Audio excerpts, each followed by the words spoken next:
One in every 3 people over the age of 60 has it right now, and at least half of those under 60 who've been treated for it will get it again within 2 years. I'm talking about onychomycosis, the clinical name for nail fungus. And the reason you're watching this video is probably because you've already spent money on creams, lacquers, and maybe even expensive laser treatments. And your nail still looks the same. Maybe worse. Here's what nobody is telling you. The nail isn't the problem. What you're seeing on that thickened, yellowed, crumbling nail is the end-stage evidence of something that started months, maybe years earlier, deep in your systemic biology. The nail is just where it finally decided to show itself. This is not a nail problem. It's an immune terrain problem. And the moment you understand that distinction, everything changes. You have been treating the smoke while ignoring the fire burning underneath your floorboards. Stay with me, because in the next several minutes I am going to show you the exact biological chain reaction that allows dermatophyte fungi, organisms that evolved specifically to eat keratin, the protein your nails are made of, to colonize your body, survive every treatment you throw at them, and come roaring back the moment you stop. And then I'm going to give you a precise step-by-step protocol built entirely from things you can buy at any grocery store that addresses the root cause rather than the symptom. The system critique. Let me ask you something. When you went to your doctor about this nail, what did they prescribe? Terbinafine, most likely. An oral antifungal. Maybe a cycloperox lacquer? Perhaps they referred you to a dermatologist who quoted you $1,000 for a laser treatment. And it worked for a while. Then it came back, so you went again and again. Nobody in a white coat is going to tell you this, but the pharmaceutical revenue model for recurrent onychomycosis is extraordinary. A single course of oral terbinafine costs between $200 and $800 depending on your country and insurance. Recurrence rates in clinical literature sit between 25 and 53% within 36 months of completing treatment. The system isn't designed to cure you permanently. There is no billing code for corrected immune terrain. There is no reimbursement model for rebuilt gut microbiome. There is no CPT code for restored keratinocyte defense. The system profits from your recurrence. I profit from you never coming back. What they will never tell you is that chronic nail fungus is a biomarker.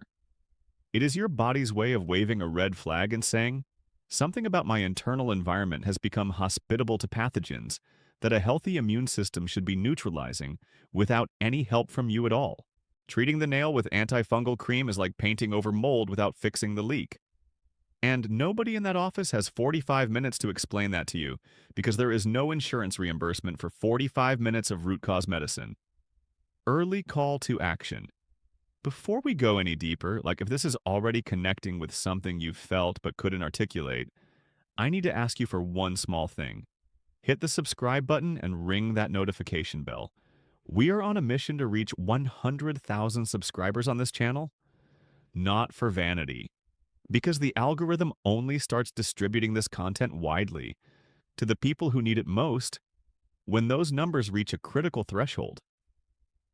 Every single subscription is another person we can pull out of the loop of recurrence, failed prescriptions, and expensive procedures that never address the actual cause. If you believe that access to real physiological education shouldn't require a medical degree or a $400 consultation fee, subscribe right now and share this video with one person you know who has struggled with this. One share can genuinely change someone's health trajectory. Now let's get into the science. Phase 4 Deep Physiology, the why. Let me walk you through what is actually happening inside your body when fungus takes hold of a nail and refuses to leave. The primary organisms responsible for onychomycosis are dermatophytes, most commonly Trichophyton rubrum and Trichophyton mentagrophytes. These are keratinophilic organisms. They produce a suite of enzymes called keratinases that literally digest the keratin protein structure of your nail plate and nail bed, using it as a carbon and nitrogen food source. They are extraordinarily good at this. They have been evolving to do exactly this for millions of years. Now here is the key question. Why does fungus colonize some people and not others? Why does it keep coming back in some bodies and not others? The answer lies in three interconnected biological systems that conventional medicine almost never discusses in the context of nail fungus. The first is your cutaneous immune surveillance system. Your skin and nail bed are lined with specialized immune cells called Langerhans cells, dendritic cells that patrol the epidermis and act as the first-line immunological scouts. In a healthy person, these cells detect dermatophyte antigens, initiate a Th1 lymphocyte response, and recruit neutrophils and macrophages that degrade the fungal hyphae before a colony can establish. In people with recurrent fungal infections, the Th1 response is chronically suppressed, often replaced by an overactive Th2 pattern. This Th1-Th2 immune imbalance is frequently driven by gut dysbiosis, and we'll come back to that in a moment. The second system is mitochondrial function within your keratinocytes. Keratinocytes are the cells that build and maintain the nail plate. When mitochondrial efficiency drops due to chronic oxidative stress, micronutrient deficiency, or impaired ATP production, keratinocytes produce thinner, more porous, slower renewing keratin. Think of it like the difference between a dense hardwood door and a hollow core door. The dermatophyte can penetrate the hollow core structure in a fraction of the time. Low mitochondrial function means compromised keratin integrity, which means a structurally inferior nail plate that fungi can colonize more easily and more deeply. The third, and this is the one that will genuinely surprise you, is intestinal permeability. Your gut lining is a single-cell layer thick in places. When the tight junctions between those epithelial cells degrade, due to chronic NSAID use, alcohol, processed food, stress-induced cortisol elevation, or antibiotic-driven microbiome disruption, partially digested proteins and microbial fragments translocate into systemic circulation. This is what the research literature calls leaky gut syndrome, or clinically intestinal hyperpermeability. The chronic low-grade systemic inflammation this produces suppresses precisely the Th1 cellular immunity that should be identifying and eliminating dermatophytes at the skin level. You are not fighting a nail infection. You are living in an internal environment that fungus finds irresistible, and your body has stopped objecting. There is also the matter of the nail microbiome. Yes, your nail has a microbiome. A healthy nail plate harbors a diverse community of commensal organisms that competitively exclude pathogenic fungi through a phenomenon called colonization resistance. Repeated antifungal treatments obliterate this commensal community, leaving the ecological niche wide open for trichophyton species to recolonize the moment the antifungal pressure is removed. This is a documented physiological reality. It is not a theory. It is published in peer-reviewed mycology literature. The antifungal treatment is quite literally destroying the biological infrastructure that would have prevented the recurrence. And finally, peripheral circulation. Nails, particularly toenails, exist at the absolute periphery of your vascular network. The subungual capillary bed that supplies oxygen, immune cells, and systemic antifungals to the nail matrix is exquisitely sensitive to vasoconstriction. Smoking, sedentary behavior, elevated blood glucose, and chronic stress all reduce peripheral perfusion. When blood flow to the nail bed is compromised, you get two simultaneous problems: fewer immune cells reaching the site of infection, and lower bioavailability of any oral antifungal you're taking. The drug literally cannot reach adequate concentrations in hypoperfused nail tissue. This is why toenail fungus is notoriously harder to treat than fingernail fungus, and why people with diabetes or peripheral vascular disease see almost no response to standard treatment. Debunking the myth. Before I give you the protocol, I need to address something I see repeated constantly in online forums, pharmacy advice columns, and even some clinical settings. The idea that nail fungus is fundamentally a hygiene problem, that you get it because you walk barefoot in locker rooms, that you're dirty, that you simply need to keep your feet cleaner and drier. This is clinically false, and it is also cruel, because it places the blame entirely on behavior and completely ignores systemic biology. Yes, exposure to dermatophytes in moist shared environments is a risk factor, but exposure is not the same as infection. Every single person who walked through that gym shower was exposed to the same fungal spores. The majority of them did not develop onychomycosis, because exposure in the presence of a competent immune terrain results in nothing. The spores are neutralized, the Langerhans cells do their job, the keratinocytes maintain structural integrity. Nothing happens. The people who develop recurrent onychomycosis are not dirtier or more careless than the people who don't. They have a systemic biological environment, like an immune terrain, that has become permissive to fungal colonization. That permissiveness has identifiable, addressable physiological causes. Telling someone to just wear flip-flops in the shower is the medical equivalent of giving a diabetic a Band-Aid. It addresses exactly none of the underlying biology. This is not a cleanliness problem. It is an immune terrain problem, and you cannot scrub your way out of a systemic condition. Phase 6, the clinical protocol. The solution. This protocol has 4 concurrent tracks that address the 4 biological failure points I described: immune terrain, keratinocyte integrity, gut microbiome, and peripheral perfusion. You run all 4 simultaneously for a minimum of 12 weeks. Do not cherry pick. The compound effect is the mechanism. Morning foundation drink. 30 minutes before breakfast. Into 250 milliliters of warm water, not boiling, under 60 degrees to preserve enzyme activity. Dissolve. 1 teaspoon, 5g raw, unfiltered apple cider vinegar. 1 teaspoon, 5g raw honey. Manuka MGO 100 plus if available. Standard raw honey works. A pinch, approximately 0.5g of ground cinnamon, and 5 drops of oregano oil. Sourced as Origanum vulgar, minimum 70% carvacrol content.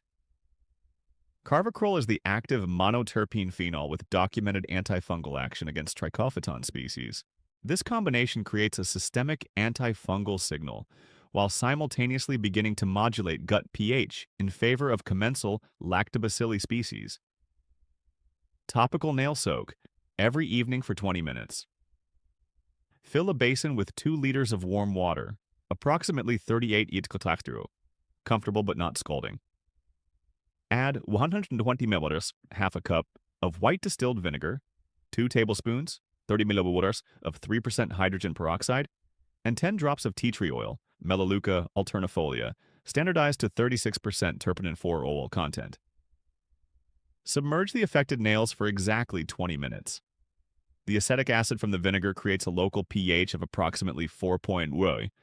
Dermatophytes cannot survive sustained exposure below pH 4.5. The hydrogen peroxide delivers reactive oxygen species that disrupt fungal cell membranes. Tea tree's terpenin-4 oil penetrates the nail plate via transcutaneous diffusion and has demonstrated in vitro efficacy against T. rubrum, comparable to clotrimazole.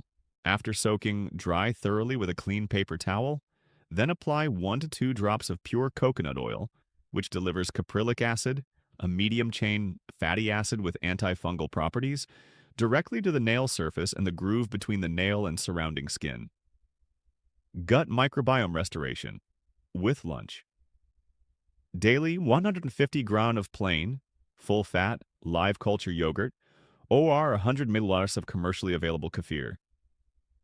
This delivers Lactobacillus acidophilus and Bifidobacterium species that begin displacing dysbiotic gut ecology, restoring the Th1 immune signaling axis. Additionally, 1 tablespoon, 8 of ground flaxseed stirred into the yogurt or a glass of water. Flaxseed delivers both insoluble fiber, prebiotic substrate for commensal bacteria, and lignans with documented anti-inflammatory action. If you have taken antibiotics in the past 18 months, add a high-potency probiotic supplement.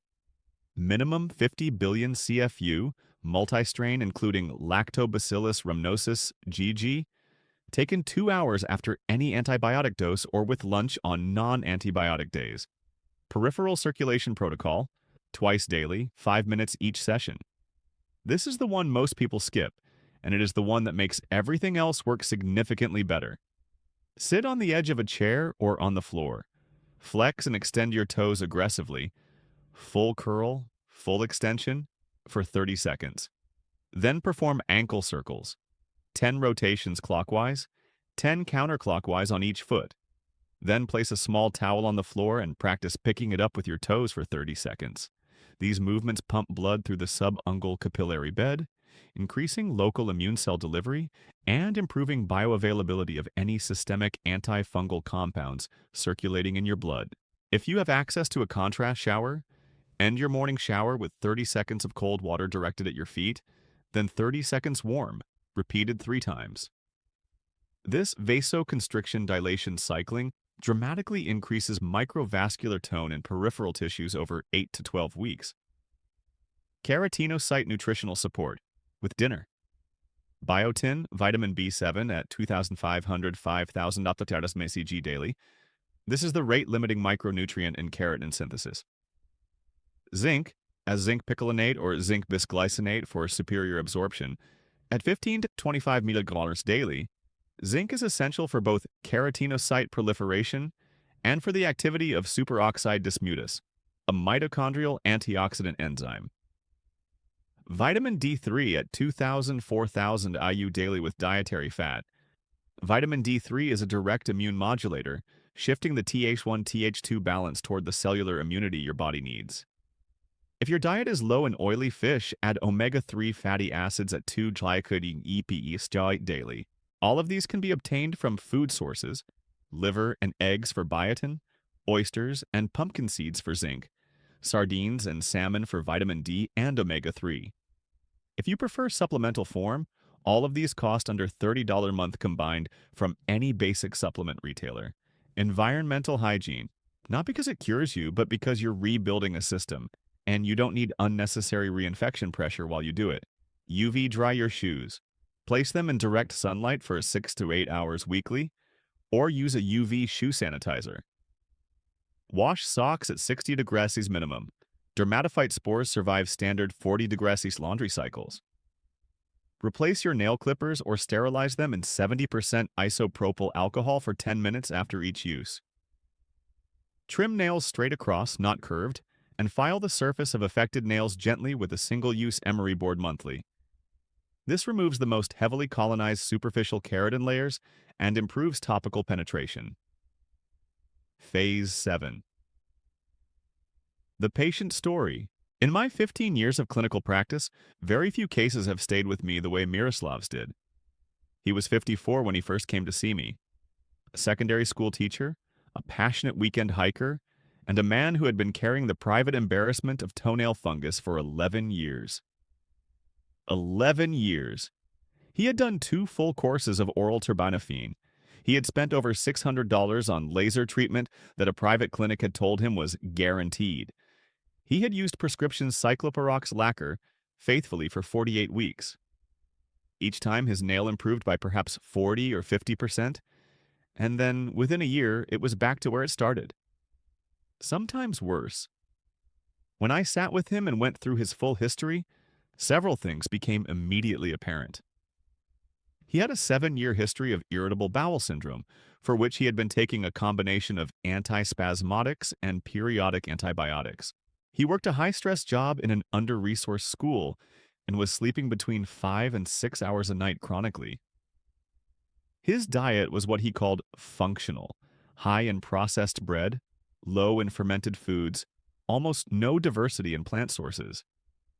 And he had not done sustained aerobic exercise in over 4 years.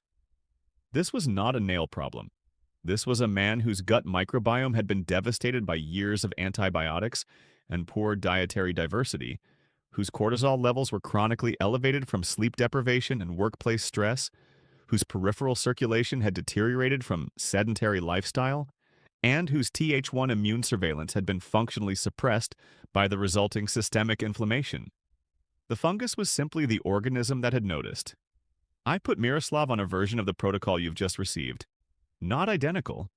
I tailored elements to his specific presentation, but structurally the same 4-track approach.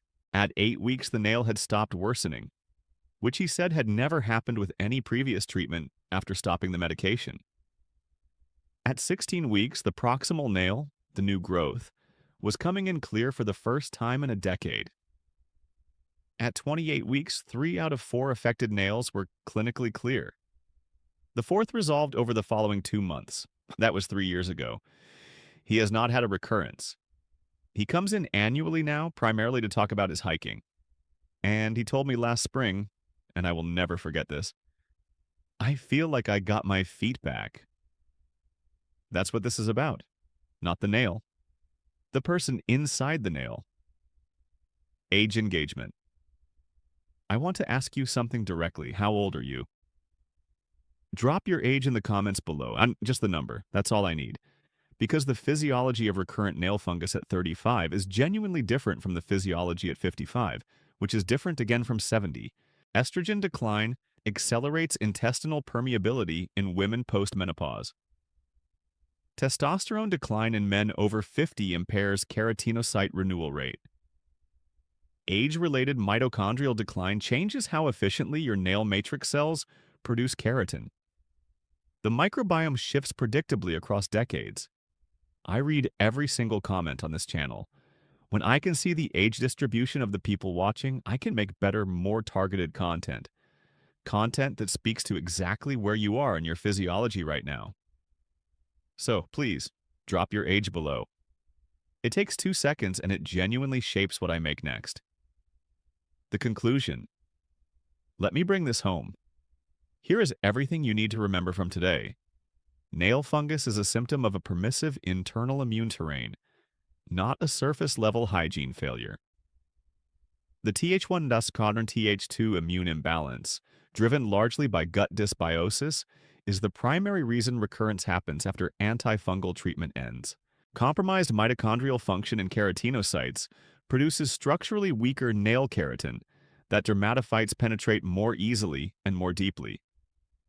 Poor peripheral circulation reduces both immune cell delivery to the nail bed and the local concentration of any antifungal compound, topical or systemic.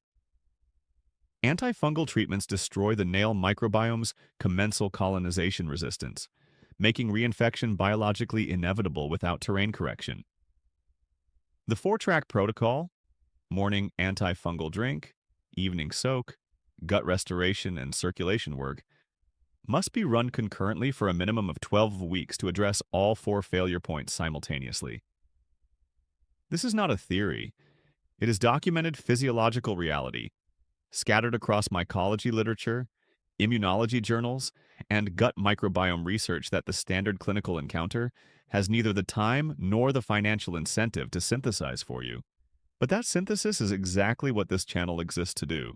The nail that keeps coming back is not your enemy. It is a messenger. It is your biology trying to tell you that something in your internal environment needs attention. Not a more powerful antifungal, not a more expensive laser, not a new prescription. Attention. Real systemic, root cause attention. Give your body what it is asking for. Be consistent. Be patient. Nail growth is slow. You are looking at 9 to 12 months for a full toenail to grow out from matrix to free edge. But the new nail that comes in during those months from a corrected terrain is a completely different structural product from the nail that fungus colonized. Clear, dense, resistant. The system profits from your treatment. I profit from you not needing me anymore. If today's video gave you something that 11 years of prescriptions didn't, please share it. Someone in your life is sitting with this exact problem right now, embarrassed and frustrated, cycling through the same failed treatments. Send them this. It costs you nothing, and it might genuinely change their health. I'll see you in the next one.